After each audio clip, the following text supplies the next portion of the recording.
오늘은 문제투성이 그 속에 기적의 씨앗 심기라는 말씀의 제목으로 하나님 말씀 상고해 볼 텐데요. 그분의 메시지를 듣고 담고 닮아가는 시간 되기를 소망합니다. 신실하게 하나님을 잘 섬기던 한 성도님께 안타까운 일이 일어났습니다. 어떤 한 성도님이 혀에 암이 걸렸다라고 합니다.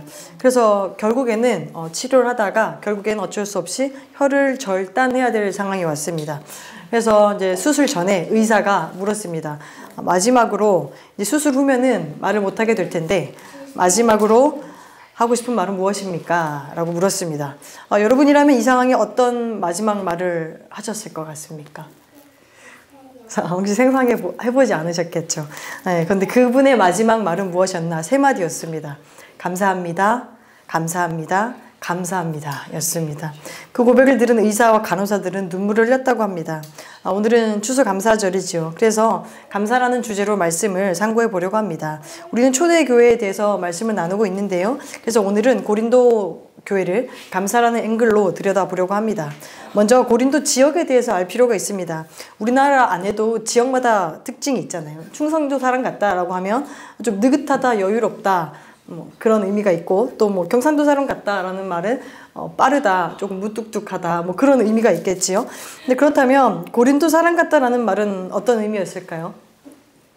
굉장히 욕이었습니다. 그는 고린도 사람 같다라는 말은요, 너 굉장히 음란한 사람이구나 라는 의미였습니다. 고린도에는 아프로디테 신전이 있었거든요. 근데 로마 사람들은 그거를 비너스 신전이라고 불렀습니다. 근데 그 신전에는 1000명의 사제가 있었습니다. 근데 그 1000명의 사제가 낮에는 신전의 사제로 활동했고요, 밤에는 몸을 파는 자들로 활동했습니다. 즉 신전의 제사 의식 중에 그녀들과의 성관계가 있었다라고도 보여집니다. 그 도시가 얼마나 음란했는지를 엿볼 수가 있지요. 음란뿐 아니라 도박, 술, 향락 같은 것들이 가득한 도시입니다. 오늘날 시대로 굳이 유사한 그 도시를 찾자면 라스베가스 같은 곳이라고도 할 수 있습니다. 그 도시에 복음이 들어가서 교회가 생겼습니다. 참으로 감사한 일이죠. 그런데 그 고린도에 세워진 그 교회는 고린도 지역의 영적인 분위기를 영향을 받을 수밖에 없었습니다. 고린도 성도들은 복음을 들었기는 했으나 여전히 이전의 삶의 방식을 가지고 있었기에 그 삶의 방식을 가지고 교회에 들어왔습니다. 그러다 보니 교회 안에 여러 가지 문제가 생기고 말았겠지요. 그 문제의 소식을 들은 바울이 쓴 편지가 우리가 살펴볼 고린도 전서입니다. 바울은 고린도에 총 4번의 편지를 썼습니다. 그 중에 우리가 이게 전해지는 건 전서, 후서 두 가지인데요. 그 중에 우리는 두 번째였던 고린도 전서를 묵상해 보려고 합니다. 두 번째 편지를 바울이 쓰게 된 이유는 무엇일까요? 고린도 교회 안에 너무 많은 문제가 일어났다라는 소식을 듣고 마음 아파하며 그 편지를 쓰게 됐습니다. 너무 많은 문제가 있지만 이런 문제들입니다. 교회 안에 바울파, 아볼로파, 그리스도파, 베드로파 같은 분파가 일어났다라는 그 문제, 나뉘어진 문제, 아버지의 첩과 함께 살 정도의 음란의 문제, 또는 교인들끼리의 법적 다툼이 일어나는 그런 분쟁의 문제, 또 제사 음식을 어떻게 해야 되냐, 그 우상 제물에 대한 문제, 이런 여러 가지 문제가 무려 10가지가 넘는 문제가 있었습니다. 굉장히 총체적 난국이죠. 교회 안에 사실 한 가지 문제만 있어도 굉장히 골머리 아픈데 엄청난 문제들을 가지고 있었습니다. 이런 문제를 들은 바울은 어떤 생각이 들었을까요? 당연히 가슴 아프고 답답하고 슬픈 마음이 들었겠지요. 그런데 그 마음을 가지고 바울이 편지를 썼다면 하나님께 어떻게 했을까요? 하나님, 고린도 교회 너무 답답합니다. 어떻게 해야 됩니까? 이렇게 해야 되지 않을까요? 근데 바울은 뭐라고 얘기하냐면 하나님께 가장 먼저 감사 고백을 하고 있습니다. 그 고백은 1장 4절인데요. 우리 함께 읽기를 원합니다. 읽겠습니다. 그리스도 예수 안에서 너희에게 주신 하나님의 은혜로 말미암아 내가 너희를 위해 항상 하나님께 감사하노니. 아멘. 모든 것이 어려운 상황을 직면하면서 그는 감사를 고백합니다. 바울이 문제투성이 앞에서 감사하는 그 모습을 오늘 자세히 상고해 보려고 하는데요. 먼저 감사의 내용입니다. 여전히 1장 4절인데요. 어떤 내용입니까? 같이 읽기를 원합니다. 읽겠습니다. 그리스도 예수 안에서 너희에게 주신 하나님의 은혜로 말미암아 내가 너희를 위하여 항상 하나님께 아멘. 감사 내용은 너에게 주신 하나님의 은혜였습니다. 나에게 없는 것이 아니라 나에게 이미 주신 것을 묵상할 때 우리는 감사할 수 있습니다. 플라톤은 5가지 행복의 조건을 말했습니다. 첫 번째는요, 먹고 입고 살고 싶은 수준에서 조금 부족한 듯한 재산. 넘치는 재산이 아니라 조금 부족한 듯한 재산을 가진 자들이 행복하더라는 겁니다. 왜 그럴까요? 조금 부족하니 가진 것을 소중히 여겨서 행복했다라고 합니다. 두 번째는요, 모든 사람들이 칭찬하기에는 약간 부족한 듯한 용모. 이렇게 부족한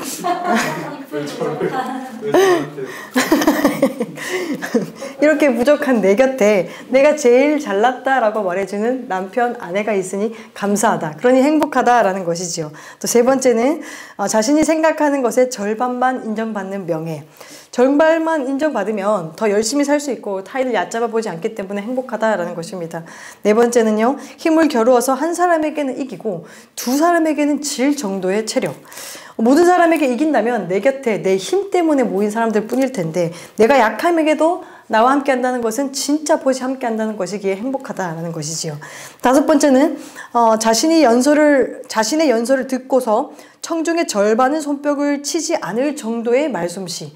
반은 박수를 쳐주고 반은 박수를 쳐주지 않는다는 말입니다. 어떤 뜻이냐면, 모두가 박수를 쳐준다면 그 연설자는 청중의 입맛에 맞춘 연설을 한 것이겠지만 자신의 소신에 맞춰서 연설을 했는데도 절반이나 박수를 쳐주니 감사하다, 행복하다라는 것입니다. 이 5가지의 공통점은 무엇입니까? 약간의 부족함입니다. 부족함 속에 나에게 있는 것을 바라볼 수 있는 눈이 있을 때 우리는 행복할 수가 있습니다. 나에게 없는 넘치는 재산을 바라볼 때 감사하지 못하지만 먹고 살 만큼 재산이 있는 것을 바라볼 때는 감사할 수 있습니다.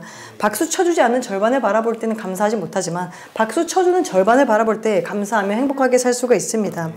주신 은혜를 바라볼 때, 받은 복을 세어볼 때 우리는 감사를 고백할 수 있습니다. 그렇게 나의 시선이 변화되어서 은혜를 보는 눈이 열린다면 우리는 항상 감사할 수 있습니다.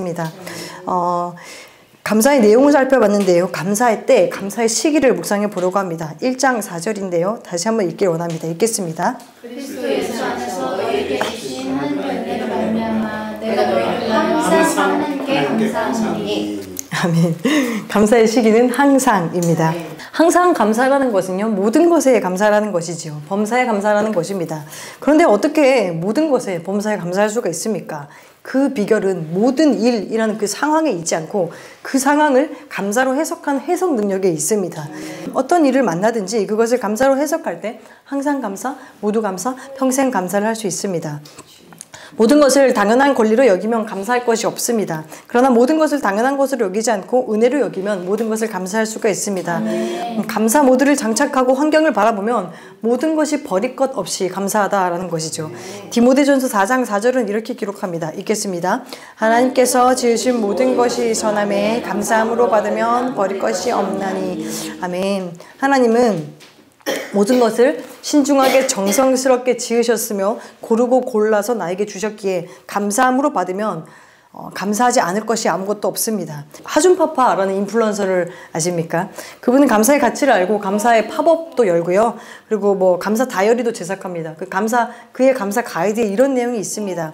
올해는 스키를 꼭 배워보고 싶었는데 아이들 보느라 스키를 또 못 배웠네요. 여기까지는 상황이죠. 근데 그 상황에 대해서 그는 어떻게 해석하냐면, 그래서 다칠 일이 없었네요. 아하, 그래서 또 감사하네요. 이것은 해석입니다. 아이를 보느라 여유없던 상황을 감사로 해석했습니다. 또 이런 감사가 있습니다. 점심을 굶고 배가 고파서 저녁을 먹으려고 배달을 시키려는 순간 아내가 된장찌개를 했으니 시키지 말라고 했다. 한 입을 먹고 저녁도 굶었다. 오늘 다이어트 대성공. 너무 감사하다. 아내가 요리를 못하는 것을 불평할 수 있지만 다이어트를 할 수 있었다라는 감사로 해석했습니다. 또 그는 감사 제목에 아들도 두었는데요. 받아쓰기 0점 받아도 스트레스 안 받는 아들의 쿨한 성격에 감사하다. 받아쓰기 0점 받는 것도 답답한데 그거를 스트레스 안 받으면 부모로서 답답할 수도 있잖아요. 근데 그는 스트레스 안 받아서 다행이다, 감사하다, 이렇게 해석한 것이지요. 똑같은 상황 속에서도 불평으로 받아들일 수도 있고 감사로 해석해낼 수도 있습니다. 말씀을 생각하다가 저희 과거 모습이 생각났습니다. 어떤 청년이 마 목사님에게 이 사람과 결혼해야겠다라는 결심을 어떻게 하면 할 수 있습니까? 라는 질문을 했습니다. 그때 마 목사님이 자신의 이야기를 해줬는데요. 이게 제 얘기라서 조금 민망하긴 하지만 좀 나누겠습니다.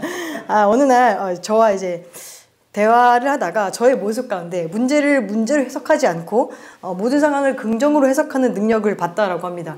그래서 집으로 돌아가는 길에 저 사람과 결혼을 하면 남은 생에 찾아오는 문제들 가운데 행복하게 살 수 있겠다라고 생각이 들었다고 합니다. 그래서 제가 오늘의 말씀을 준비하면서 그때 내가 감사를 훈련하고 있었구나를 깨달았습니다. 그때 제가 이제 감사 다이어리를 쓰고 있었고 매일 감사하는 습관이 나에게 있었기 때문에 문제를 보는 것을 문제를 감사로 해석하는 능력이 저에게 있었던 것 같습니다. 그때 저는 이제 매일 자기 전 3가지 감사 기도를 다이어리에 잤고요. 그리고 이제 2번째 해에는 5가지 기도 제목이 아니라 감사 제목을 적고 이제 잠에 들었습니다. 그러다 이제 내가 감사 습관이 좀 됐겠구나라고 생각을 해서 다이어리가 사실 좀 무겁고 거추장스럽잖아요. 그래서 이제 안 사야겠다. 나 핸드폰에 나 기록해야지. 나 이제 감사 습관이 된 것 같아. 이렇게 생각을 했거든요. 그랬는데 역시 핸드폰에 적으니까 잘 안 되더라고요. 그래서 제가 이제 감사의 습관을 좀 잃었던 것 같습니다. 그래서 오늘의 말씀을 준비하면서 감사 훈련을 다시 해보고 싶다. 감사 습관을 다시 이제 가지고 싶다라는 마음에서 이제 감사 다이어리를 이제 주문하려고 보니까 아까 앞서 소개한 하준파파라는 인플루언서가 감사 다이어리를 2025년 거를 판매하기 시작했더라고요. 그래서 추수감사절을 맞이해서 감사한 마음으로 우리 감사를 훈련해보고 싶어서 주문했습니다. 네, 그래서 예배 후에 감사를 훈련하고 싶은 마음이 드시는 분들은 받아가시면 좋을 것 같습니다. 감사 훈련을 통해서 감사로 해석하는 실력을 갖출 때 우리는 항상 감사할 수가 있습니다. 우리는 우리에게 주어진 모든 상황 속에서 하나님께서 지으신 모든 것은 선하시다는 것과 그래서 감사함으로 받으면 버릴 것이 없다는 것을 기억하고 범사에 감사함으로 해석하는 실력을 갖출 수 있었으면 좋겠습니다. 감사의 내용은 이미 주신 하나님의 은혜였고요. 감사의 시기는 항상이었습니다.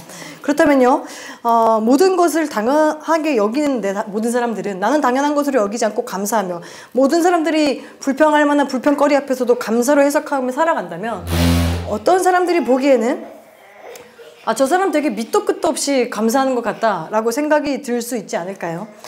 바울은 이 총체적 난국 앞에서 한 개 있어도 골치 아픈 문제가 정말 너무 많은데 교회 안에 그 총체적 난국 앞에서 누가 봐도 골치 아픈 상황 앞에서 답 없는 상황 속에서 어떻게 이렇게 또 밑도 끝도 없는 감사를 할 수 있었을까요? 그의 감사에는 근거가 있었습니다. 무엇이었냐면요, 그 문제투성이인 고린도 교회는 그리스도 예수 안에 있고 그들은 예수 이름을 부르는 자들이다 라는 것 때문이었습니다. 문제투성이지만 여전히 예수님 안에 있고 여전히 예수님을 찾고 있으니 하나님이 그들을 친히 견고하게 하실 것이다 라는 믿음 때문이었습니다. 말씀으로 확인해 보겠습니다. 고린도전서 1장 2절입니다. 읽겠습니다. 고린도에 있는 하나님의 교회 곧 그리스도 예수 안에서 거룩하여지고 성도라 부르심을 받은 자들과 각처에서 우리에게 주었고 그리스도와 우리의 주 되신 예수 그리스도의 이름을 부르는 모든 자들에게 아멘. 예수 그리스도 안에 있고 예수 그리스도 이름을 부른 자들에게는 주어진 문제는 절대 문제로 끝나지가 않습니다. 아멘. 예수 그리스도 안에 있는 자들에게 문제처럼 보여지는 것들은요, 나를 넘어뜨리는 장애물이 아니라 나를 더 튼튼하게 하는 허들이 됩니다. 왜냐면 말씀은 한번 볼게요. 1장 8절 말씀 읽겠습니다. 주께서 너희를 우리 주 예수 그리스도의 날에 책망할 것이 없는 자로 끝까지 견고하게 하시리라. 여기까지 읽겠습니다. 어떤 내용입니까? 주님의 이름을 부르는 자들에게 주님께서 네가 네 힘으로 네가 견고하게 서봐 라고 하는 것이 아니라 내가 너를 견고하게 하리라, 내가 너를 튼튼하게 세우리라 라고 말씀하고 계십니다. 우리에게는 그 문제를 해결할 힘이 너끈히 해결할 힘이 없다는 것을 이미 아시고 우리를 힘이 끝까지 견고하게 해주시겠다라고 말씀하셨습니다. 바울은 밑도 끝도 없이 감사한 게 아니라 아주 믿음직스러운 믿는 구석이 있었습니다. 아무리 산더미 같은 문제가 있더라도 바울은 믿는 구석인 믿부신 주님이 계시기에 감사할 수 있었던 것입니다. 지난주 예배 후에 범우 집사님과 지연 집사님과 교제를 잠깐 나누었는데요. 집사님께서 미국의 이제 심각한 상황에 대해서 말씀해 주셨습니다. 심각한 상황을 한참 얘기한 후에 이렇게 얘기하더라고요. 그래도 미국은 하나님이 주인이라는 고백 위에 세워져서 다르다. 그들은 하나님께 돌아가야 한다는 것에 동의하며 돌아가자는 목소리가 나오고 있다 라고 말했습니다. 그 말이 오늘 고린도 교회의 상황을 보고 바울이 한 고백과 유사하다라고 생각됩니다. 바울은 문제가 너무나 심각하지만 그래도 그들은 하나님 안에 있고 하나님을 찾고 있으니 희망이 있다. 감사할 수 있다. 하나님께서 친히 감사의 결론으로 이끌어 가실 것이다 라고 고백하는 것입니다. 하박국 선지자도 비슷한 고백을 했습니다. 우리 잘 아는 고백일 텐데요. 한번 읽기를 원합니다. 읽겠습니다. 비록 없으며 감람나무에 소출이 없으며 밭에 먹을 것이 없으며 우리의 양이 없으며 외양간에 소가 없을지라도 나는 여호와로 말미암아 즐거워하며 나의 구원의 하나님으로 말미암아 기뻐하리로다. 주여 나의 힘이시라. 나의 발을 사슴 같게 하시사 나를 나의 높은 곳으로 다니게 하시리로다. 아멘. 하박국 선지자는 모든 것이 사라지고 다 잃어도 기뻐할 수 있었습니다. 그 근거는 무엇입니까? 하나님이 계시기 때문이었습니다. 그가 나의 발을 사슴과 같게 하사, 사슴의 발을 혹시 상상해 보셨습니까? 사슴은 굉장히 가볍고 굉장히 안정적으로 뜁니다. 높은 곳에 굉장히 쉽게 오릅니다. 고대 근동에서는 사슴이 험한 지형에서도 안정적으로 달리는 동물로 여겨졌습니다. 그렇게 그의 고백은 이런 의미지요. 나에게 모든 것이 사라졌지만 하나님이 남았네. 그러니 나는 기뻐. 왜냐하면 그는 나의 힘이고 그는 나의 발을 사슴과 같게 하사 나를 험한 문제로부터 뛰어넘어 높은 곳으로 다니게 하실 거니까. 이런 내용입니다. 같은 맥락에서 바울은 자신 앞에 산더미같이 쌓인 문제가 놓여 있어도 하나님 안에 있고 하나님을 부르고 있기 때문에 사슴과 같이 그 문제를 높이 뛰어넘을 것이다. 하나님께서 결국 견고하게 하실 것이다 라는 믿음으로 감사를 고백하고 있는 것입니다. 여러분, 오늘의 말씀의 제목은 무엇입니까? 문제투성이 그 속에 기적의 씨앗 심기입니다. 많은 사람들은 기적을 원합니다. 많은 사람들은 기적을 원하면서 어떻게 하냐면 신세한탄을 합니다. 상황에 대한 불평, 불만을 막 늘어놓은 다음에 아휴, 기적이나 좀 일어났으면 좋겠다 이렇게 말을 합니다. 근데 불평의 씨앗을 심고 기적의 열매를 기대할 수가 없습니다. 불만을 심고 감사거리가 맺히기를 기대할 수가 없습니다. 그렇다면 기적을 바라는 자들은 어떤 씨앗을 심어야 될까요? 예수님의 모습을 들여다보려고 합니다. 예수님은 죽은 나사로를 살리시는 기적을 베푸시기 전에 무엇을 하셨냐면 요한복음 11장 41절입니다. 읽겠습니다. 예수께서 눈을 들어 울어주시고 이르시되 아버지여 내가 들으신 것을 감사하나이다. 아멘. 살리시기 전입니다. 살리시기 전인데 먼저 감사의 씨앗을 하나님께 심었습니다. 이어서 예수님께서는 오병이어 기적을 일으키시기 전에 무엇을 하셨냐면 마태복음 14장 19절에 보면 감사 기도를 드린 후라고 기록합니다. 오병이어 기적을 일으키시기 전인데 이미 먼저 감사의 씨앗을 심으셨습니다. 예수님께서는 기적의 열매를 도출하시기 전에 자주씩 감사의 씨앗을 심으셨습니다. 불평이 아니라 감사를 심어야 감사할 만한 일들이 일어나는 것입니다. 스폴전 목사님은 이런 얘기를 했습니다. 촛불에 감사하십시오. 그러면 하나님이 등불을 주십니다. 감사를 심을 때 또 다른 차원의 감사가 찾아옵니다. 누가복음 17장에는 10명의 나병 환자가 나옵니다. 근데 10명의 나병 환자가 다 육체적 치유를 받았는데 그 중에 한 명만 예수님께 돌아와서 감사를 고백했지요. 그럴 때 예수님께서 뭐라고 말씀하셨냐면요. 누가복음 17장 19절에 보면요. 네 믿음이 너를 구원하였느니라 라고 기록합니다. 육체의 병을 치유받은 그가 감사를 고백했더니 영혼의 치유, 영혼의 구원의 감사를 얻게 되었습니다. 이렇듯 감사는 또 다른 차원의 감사를 낳습니다. 촛불에 감사하면 등불이 주어지는 것입니다. 바울은 고린도 교회의 막막한 문제들 앞에 감사의 씨앗을 심었지요. 그렇다면 고린도 교회는 어떻게 되었을까요? 고린도 후서에 보면요. 결국 어떻게 되었냐면 그들이 음행, 분쟁, 우상 숭배 이런 문제들 속에서 회개하기 시작했습니다. 회개하고 깨끗함을 받는 기적이 일어났습니다. 여러분 앞에는 어떤 문제가 있습니까? 제가 다 알 수는 없지만 어쩌면 누가 봐도 감사할 수 없는 문제 앞에 놓여 있을 수도 있습니다. 또는 앞으로 그런 문제가 찾아올지도 모릅니다. 그때 고린도 교회를 보고도 감사할 수 있었던 그 혀절단 전에도 감사할 수 있었던 이 묵상을 했으면 좋겠습니다. 바울은 그 문제 많은 그 공동체를 보고 뭐라고 얘기했냐면요. 고린도전서 1장 2절에 보면 하나님의 교회라고 표현했습니다. 문제투성인데 하나님의 교회입니다. 무슨 말인가요? 그 문제조차 하나님의 통치 아래에 있다라는 것이지요. 우리에게 주어지는 문제도 다르지 않습니다. 내 앞에 산더미 같은 문제들도 그 문제도 하나님의 통치 아래에 있습니다. 문제투성이 속에서 모든 것은 하나님이 고르고 골라 내게 주신 것이라는 것을 믿음으로 고백하면서 내가 골라서 감사할 것이 아니라 하나님이 고르고 골라 주셨으니 무조건 감사, 모든 것을 감사하며 나아갈 때 감사의 열매가 맺힐 것입니다. 어떤 목사님은요, 범사에 감사하라 라는 것을 명령으로 받지 말고 약속으로 받아라 라고 말합니다. 그것은 어떤 의미냐면요, 이런 의미입니다. 내가 네 마음 몰라서 감사하라고 하는 게 아니야. 왜 그런 와중에도 감사하라고 하는 줄 아니? 내가 그거 결국은 감사하는 것으로 만들어줄 거기 때문이야. 그러니 그런 나를 믿는다면 그 상황이 지금은 감사처럼 안 보여도 감사를 심어. 내가 너의 감사를 부끄럽지 않게 해줄게. 이렇게 약속으로 받으라라는 말입니다. 여러분 모든 일에 감사라는 말씀을 약속으로 받아서 언제나 감사를 심을 때 때가 되면 감사의 열매, 기적의 열매를 맺을 줄 믿습니다. 마지막으로 1장 4절 한 번 더 읽기를 원하는데요. 읽겠습니다. 그리스도 예수 안에서 너희에게 주신 하나님의 은혜로 말미암아 내가 너희를 위하여 항상 하나님께 감사하노니. 아멘. 감사는 대상이 있습니다. 감사의 씨앗은 어디에 심어야 합니까? 하나님께 심어야 합니다. 좋은 일이 생겼을 때 스스로 축하하고 끝나는 자들도 있습니다. 나병 환자 10명 중 9명은 감사하지 않고 돌아갔듯이 그들 자축했을 수 있겠죠. 하지만 감사하는 대상이 분명히 있고 그 대상은 하나님입니다. 허공에 감사의 씨앗을 심는 것이 아니라 감사 열매를 창조해낼 수 있는 분, 바로 우리 하나님 아버지께 감사를 올려드릴 수 있어야 합니다. 우리 모두 하나님 안에서 하나님의 이름을 부르며 하나님이 주신 은혜를 돌아보며 항상 감사함으로 나아가기를 소망합니다.